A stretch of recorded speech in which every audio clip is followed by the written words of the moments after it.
இந்த ஸ்பீச் வந்து நல்ல ஸ்பீச் என்ன பொறுத்தவரை. தமிழ்நாடு எப்பயுமே அவுட் ஆஃப் கண்ட்ரோல் தான் ஸ்டாலின் சொன்ன வார்த்தையை அவருக்கே திரும்ப கொடுக்குறாரு. ஸ்டாலின் சார் எது எதுலாம் அவுட் ஆஃப் கண்ட்ரோல் இப்ப நான் கொஞ்சம் சொல்லட்டுமா?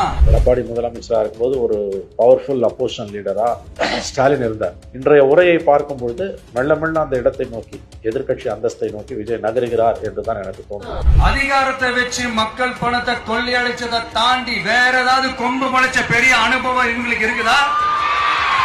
தடைகள் இன்னுமே அவங்களுக்கு இருந்துட்டு தான் இருக்கு. 51 நிபந்தனைகள் விதிக்கிறாங்க. ஸ்டாண்டிங் ஆபரேட்டிவ் ப்ரொசீஜர் எல்லா கூட்டங்களுக்குமான நெறிமுறைகளை அரசு வழிவகுக்கும்.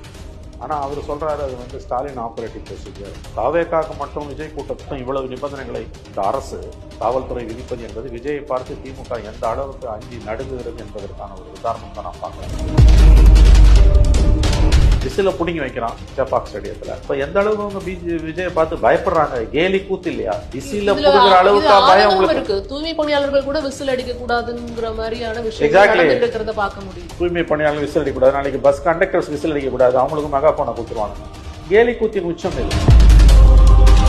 ஒரு பக்கம் விஜயை பார்த்து காப்பி அடிக்கிறது, அப்படியே ரேம்ப்ல நடந்து போனா இவங்களும் நடந்து போறது, துண்டை போட்டுக்கிட்டா இவங்களும் துண்டை போட்டுக்கிறது. இன்னொரு பக்கம் விஜயோட சின்னத்தை விசில வந்து ஊத விடாம தருகிறது. இதெல்லாம் வந்து சீப்பை ஒழிச்சு வச்சா கல்யாணம் நின்று.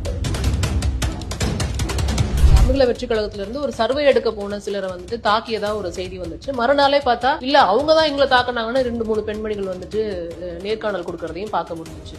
இது ஒன்றும் புதுசு இல்லைங்க. 50 வருஷத்துக்கு மேலே எம்ஜிஆருக்கு என்ன பண்ணாங்களோ, அதுக்கு பிறகு 20 வருஷத்துக்கு முன்னால விஜயகாந்துக்கு என்ன பண்ணாங்களோ அந்த மாதிரி 2 மடங்கு இன்னைக்கு விஜய்க்கு பண்றாங்க. அவ்வளவு.